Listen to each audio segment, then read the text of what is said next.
Let's begin. Hey, hey, hey, welcome back, everyone. You're listening to Podcast by MrB, the show where we help you speak English more naturally, more confidently, and without that scary feeling in your stomach. I'm MrB. And I'm Anna. Hi, everyone. So happy you're here with us today. How are you doing this morning? You look like you had a good weekend. Oh, I did. I actually spent most of Saturday learning how to bake bread, like real bread from scratch. No way! Real bread? Like kneading dough and everything? Yes, my hands were covered in flour for like 2 hours. It was a disaster, but also kind of amazing. That's the best kind of weekend. So messy, but so worth it. Exactly. And actually, that connects perfectly to today's topic. Oh, it really does, because today we are talking about hobbies, specifically how to talk about your hobbies in English, in a natural way, not in a textbook way. Yes, because there's a big difference between those two things. There is, and today we're going to help you sound like a real person, not like someone reading from a dictionary. I love that. Okay, but first, if you're enjoying this episode so far, please do us a small favor. Go on. Like this episode, subscribe to the channel, and share it with one friend who's learning English. It really does help us reach more learners around the world, and it means so much to us. It really does. Okay, let's get into it. Today's lesson is going to change the way you talk about yourself in English. Ready? Ready? So Anna, tell me, when you were first learning English and someone asked you, "What are your hobbies?" What did you say? Oh no, okay, honestly, I said, my hobby is reading books and listening to music. Classic. It's so boring. I sound like a robot. You sound like a textbook. And here's the thing, a lot of learners say exactly that. My hobby is reading books. I like swimming. I enjoy cooking. Which is correct English, but it sounds so flat. Exactly. It's grammatically fine, but it doesn't tell us anything about you. It doesn't create a connection. And in real conversation, connection is everything. So what's the secret? The secret is details, personality, a little bit of story. That's what makes you sound natural. Oh, so instead of just naming the hobby, you talk about it. Yes, you bring it to life. And today, I'm going to show you exactly how to do that with a simple 3-step plan. 3 steps. I can do that. You can absolutely do that. Let's go. Okay, 3 steps. I love a good plan. Let's hear it. Okay, here is the plan. 3 steps. Simple, easy to remember. Are you ready to write this down? Writing it down right now. Step 1, name it. Step 2, add a detail. Step 3, share your feeling. Name it, detail it, feel it. Name it, detail it, feel it. I like that. Let's do step 1 first, naming it. This is the easy part. You just say what your hobby is. Like, I like cooking. I enjoy hiking. I love reading. Perfect. See, that part most learners already do well. The problem is stopping there. Right. Most people say, I like cooking, and then nothing. And the other person thinks, okay, so what? They want to know more. They want to feel something. So that's where step Q comes in, the detail. Exactly. Step 2, add a detail. This means you say something specific about your hobby. Like, what kind of specific thing? Great question. You can say, what kind, when, where, or who with. Let me show you. Okay, let's hear it. I like cooking, especially Italian food on Sunday mornings. See that? Now I know what kind and when. Oh, that's so much better already. Try another one. I enjoy hiking, usually in the mountains near my city, early in the morning. That's a full picture. I can see it.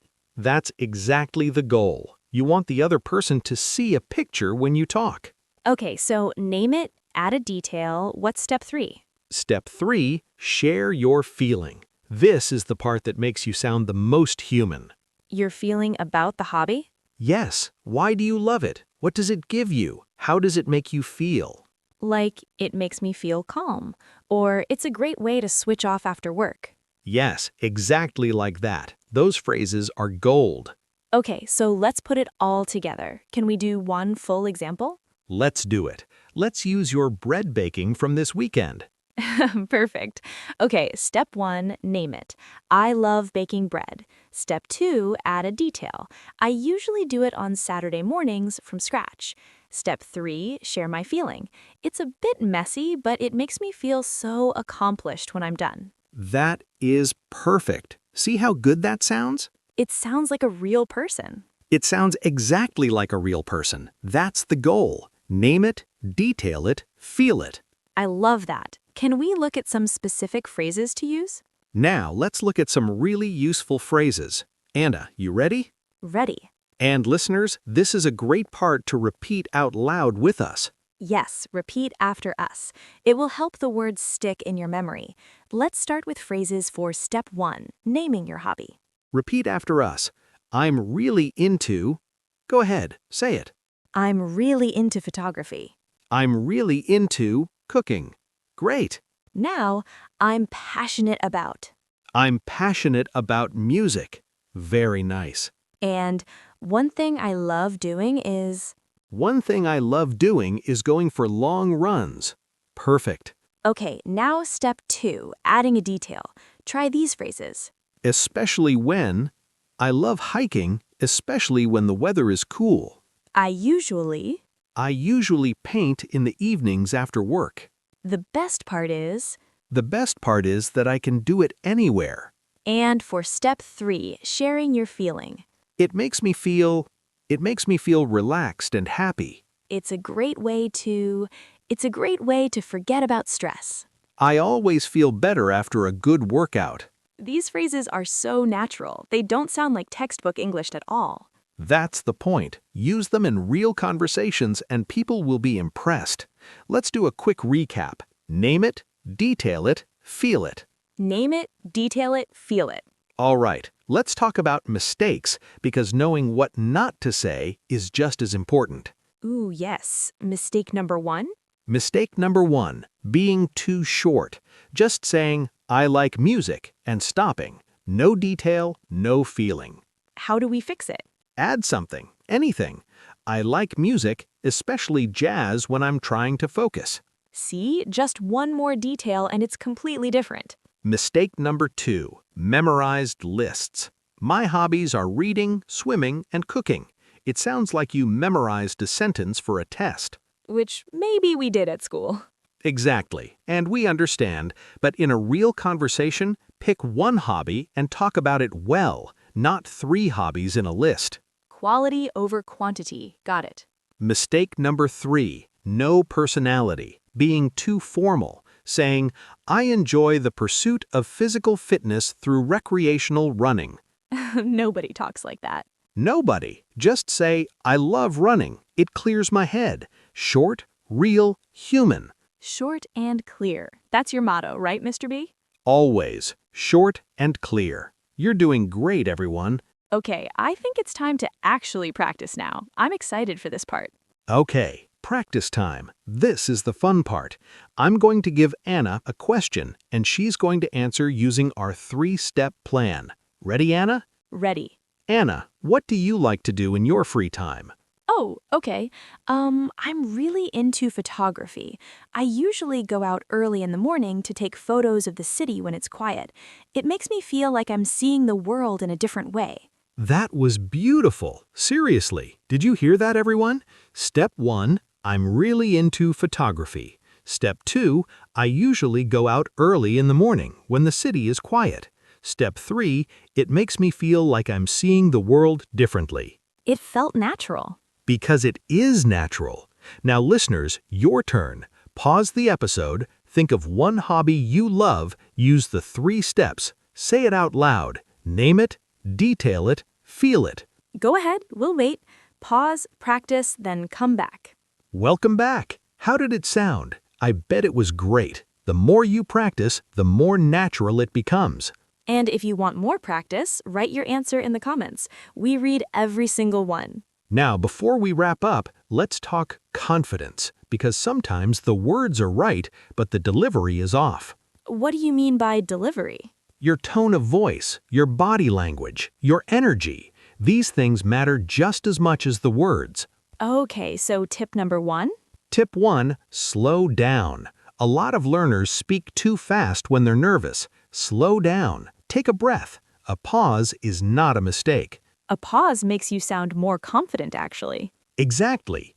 Tip 2. Smile when you talk about something you love. You don't need to force it. When you think about your real hobby, the smile comes naturally, and people can hear a smile even on a phone call. That's so true.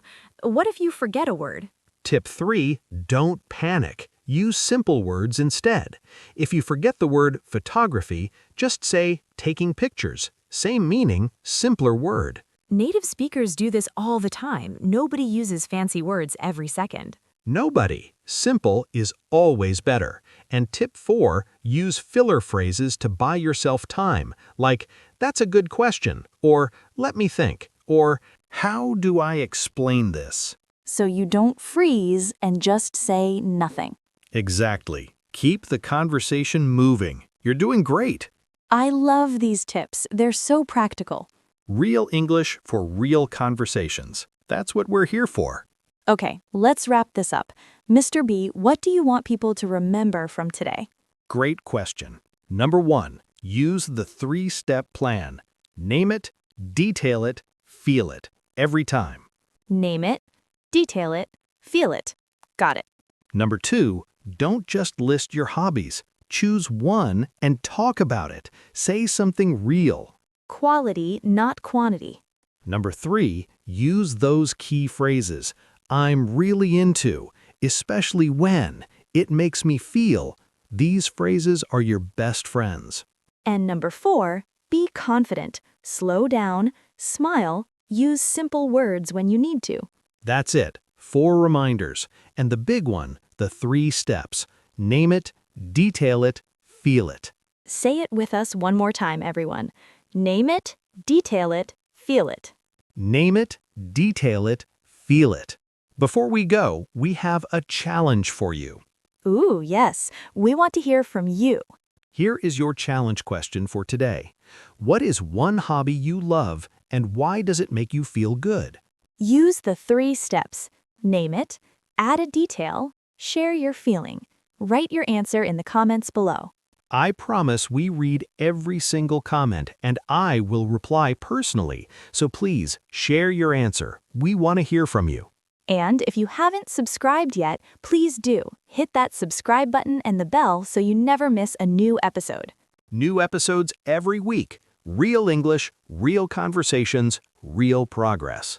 You're doing amazing. Learning a language is hard work, and you're here, which means you're serious about it.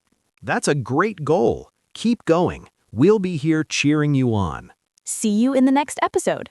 Until then, keep practicing, keep smiling, and remember, short and clear always wins. Bye, everyone. Bye.